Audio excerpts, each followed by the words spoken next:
అందరికీ వందనాలు. పెద్దగారికి చిన్నగారికి నా వందనాలు.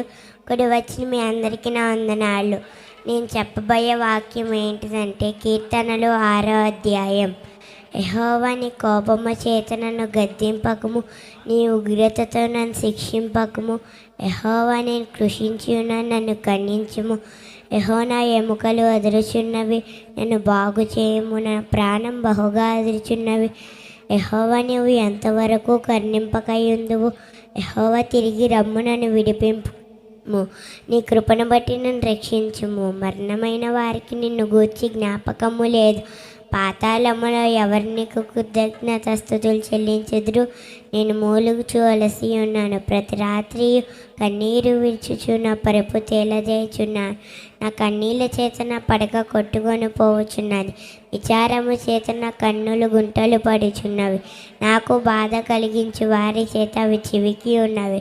యెహోవా నా రోదనధ్వని విని ఉన్నాడు. పాపము చేయవారులారా, మీరందరూ నా వద్ద నుండి తొలగిపోవుడి. యెహోవా నా విన్నపం ఆలకించి ఉన్నాడు.